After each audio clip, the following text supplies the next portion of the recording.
Everything is about to change for the Cavs. Head coach Kenny Atkinson and company at training camp at the IMG Academy down in Florida, and they are implementing a system that is going to make this Cavs offense, which was already so prolific, that much better, and it will have the rest of the NBA quivering in their boots. What's up, everybody? Welcome to another episode of Cavs Digest. I'm your host for today, Darayus Sethna. Thanks so much for joining me. Before we get into today's video, just want to send you that friendly reminder. Make sure you like this video and subscribe to our Cavs Digest YouTube channel. Over 2/3 of you who do not watch these, or who watch these videos, are not subscribed to our channel. So make sure you give yourself some credit, give us credit, like the video, subscribe to the channel. It'll help you out, staying up to date with the latest Cavs content, and it'll help us out on the rating side of things as well. So let's get right into it, because I found a recent article on Cleveland.com, one of the premier sources for sports news here in Northeast Ohio. Cavs, as we know, had media day this past Monday.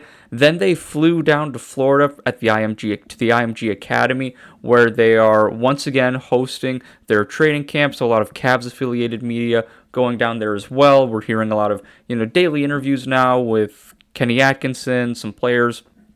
Things really are starting to ramp up on that side of things as well. So one of the articles that came out recently about the Cavs and what they're implementing through these first couple days of training camp here has everything to do with pace. So when it comes to head coach Kenny Atkinson, the Cavs were about 10th, one of the top teams in the NBA in terms of pace, but it wasn't high enough to really get them over that hump and really overcome some of the struggles that they found themselves facing in the playoffs. So the Cavs are now implementing, according to this article, a more fast-paced system within their game plan. And I know Matt has been talking about this. I've been really screaming about this. Not screaming, but really been hyping this up all summer, is the Cavs needed to find a way to really push the pace. In my video a couple weeks ago, I discussed the two teams who participated in the NBA Finals this past summer, Oklahoma City and Indiana. They were 2 and 3 respectively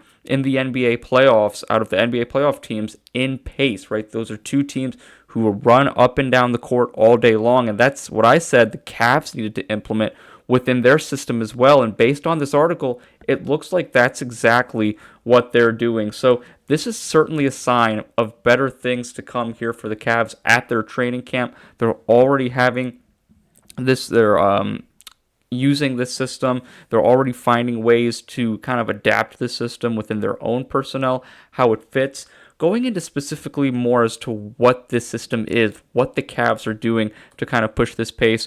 Quote from the article here, specifically, it's about creating advantages against defenses designed to disrupt Cleveland's primary ball handlers. And that's something that has stifled the Cavs in the playoffs these last few years, is those primary ball handlers don't have the freedom that they usually have in the playoffs that they would in the regular season. So by encouraging whoever is closest to the ball, Donovan Mitchell, Garland, Evan Mobley, even Sam Merrill, right, who's more known as just a catch and shoot guy, not a ball handler, these guys have the responsibility now to initiate offense quickly. The Cavaliers hope to prevent opponents from dictating their offensive rhythm. Like I said, that's been, really the crux of the Cavs over these last couple of years or so, is they really just have not had the freedom of the ball movement that they were accustomed to in the regular season. That did not translate over to the playoffs, and we really saw that this past season in that 5-game flameout to Indiana. So ultimately, when I see this, look at all those names, right? Mitchell, Garland, Mobley, and like I said, even Sam Merrill, who's not a primary ball handler. This system is going to hold everyone accountable for making sure that they're getting better as ball handlers, that they're seeing the floor well, that they're passing, they're finding their teammates, and essentially initiating that offense quicker. That's ultimately what Kenny Atkinson wants to do. And another quote, more specifically regarding Evan Mobley and just his fit within this offense. And so the broader vision extends to players like Evan Mobley as well by improving his ball handling skills, which, like Evan even mentioned, we've talked about it as well, which is a specific offseason focus. Mobley can now grab defensive rebounds and immediately push up the court against slower big men, creating those defensive mismatches. So I keep hearing so many great things about Evan Mobley. Obviously, Matt and I have talked about it over the summer. We're hearing people affiliated with the Cavs, whether player, coach, GM, discuss how excited they are about Evan Mobley. The ceiling for Mobley just keeps getting higher. And I have to tell you, I've never been more excited to see what Evan Mobley can do, to honestly just watch Evan Mobley, the responsibilities he's going to have on offense, how can he carry the weight of this offense on his shoulders at times, because there's going to be moments where Donovan Mitchell will defer to him, and I'm really excited to see what Evan Mobley can do with that responsibility. Another key aspect of this offense, kind of last point I wanted to touch on here, is Lonzo Ball. The reason, and this article discussed it, one of the reasons the Cavs are implementing this new style is because of the acquisition of Lonzo Ball. He has been a major stepping stone in this process and getting up the system up to speed, getting this new style of play, implementing it within the Cavs offense. So going into that a little bit more from the article as well. Ball's elite outlet passing, above average rebounding for his position, again for a point guard, does that pretty well, and instinctive transition game make him the perfect catalyst for Cleveland's tempo transformation, and I couldn't agree with that more, right? This, if healthy, Lonzo Ball can have a massive impact on the Cavs, especially with a second unit now that has a lot of question marks, and I've mentioned this a couple of times, especially now with Sam Merrill and DeAndre Hunter getting the nod in the starting lineup. There are a lot of question marks and kind of a lot of plug and play options with that second unit. Obviously, Ty Jerome is gone, George Niang gone. Those are guys who played well in Kenny Atkinson's system, and now guys like Lonzo Ball are really going to have to fill that void, and we honestly just don't know. And I don't know how much of a dose of that we're going to get in the preseason.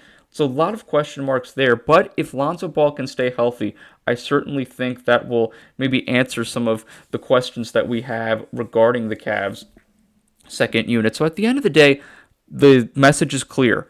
Push the ball, push the ball, push the ball. That is what the Cavs want to do at their training camp at the IMG Academy in Florida, and it's going to be really interesting to see how this plays out. Like I said, not sure how much of that we're maybe going to see in the preseason. Obviously, you're playing a lot of younger guys.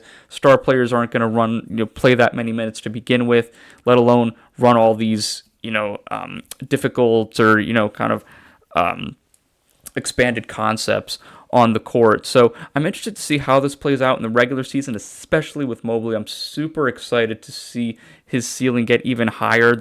Kenny Atkinson's clearly putting even more responsibility on his plate, and we'll see how he handles it. But let me know in the comments below your thoughts. Do you like this style of play for the Cavs? Do you think they should be a slower paced team? I want to hear what you have to say, so make sure you like this video, leave a comment, and subscribe to our Cavs YouTube channel, especially on the subscription page. Like I said, on the subscription front of things, over 67% of you, over 2/3, not subscribed to our channel. So we want that to change. We want you to be up to speed with the latest on the Cavs right here on the channel. And you're going to help us out, help our ratings out as well. So it's a win-win situation for everybody. Like this video, subscribe to that YouTube channel, and I'll see you next time for another episode of Cavs Digest. Thanks so much for joining me, everybody, and take care.